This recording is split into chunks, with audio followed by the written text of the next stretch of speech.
Welcome to the BBC's Election Centre. 4 minutes from now, when Big Ben strikes 10, we can legally reveal the contents of this, our exit poll. Until then, our lips are sealed. Tantalising. This election must count as one of the most fascinating, unpredictable ever, with an exciting night ahead of us. All the results are going to come in here to be analysed, and they'll reveal whether David Cameron will return triumphant, or Ed Miliband succeed in driving him from number 10, or whether it'll be a hung parliament, making us wait hours or days before we know who gets the key to the door. Jeremy Vine has taken up residence in his virtual world to explain it all. Welcome to Downing Street, to our virtual Downing Street. Tonight, we'll see how near the winner of this election can get to the very door of number 10. Now, these are the seats won last time. The Conservatives came first, but they didn't have enough to reach this line and govern alone. Tonight, we'll see how close the parties get.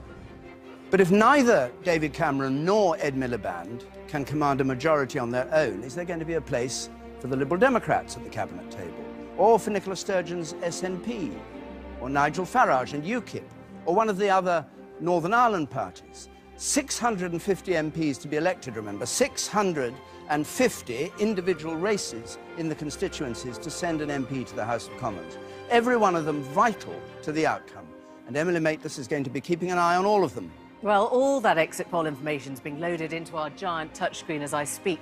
The results of talking to 20,000 people throughout the day just after they voted. In a few moments, I should be able to tell you which seats will be changing hands.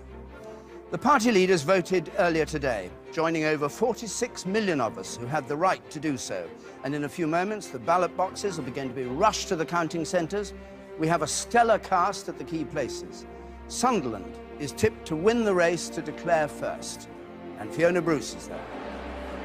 I'm in Sunderland, where with the help of these sixth formers and many more like them from two local schools, they hope to bring the first result of the night. That's Houghton and Sunderland South. They've done that for the last few elections and they're hoping to do it again this evening. And what's more, they want to bring that first result earlier in the evening than they ever have before. They have a secret weapon up their sleeve to help them. They're aiming for 10:40. Let's see if they can do it. And back here in the studio, up there above us, is Andrew Neil, with a bird's eye view of the political scene. He's going to be joined by politicians throughout the night to discover why the election turned out as it did and what kind of government is likely to result. Yes, I'm up here in the gods to interview a procession of mere mortals and why they won, lost, or just managed to score draw. And perhaps most important of all, what are they going to do for an encore? Outside Broadcasting House in the centre of London, Sophie Raworth is standing on a gigantic map of the United Kingdom, a perspective on the political battleground that's been so fiercely fought.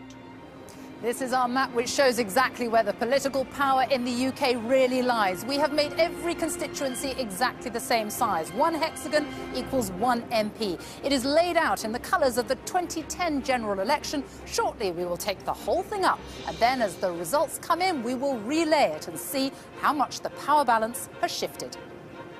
Here Laura Kuenssberg will be following reaction on social media of voters and candidates alike, all the gossip and predictions. And the BBC's political editor, who day after day illuminates the political scene, Nick Robinson.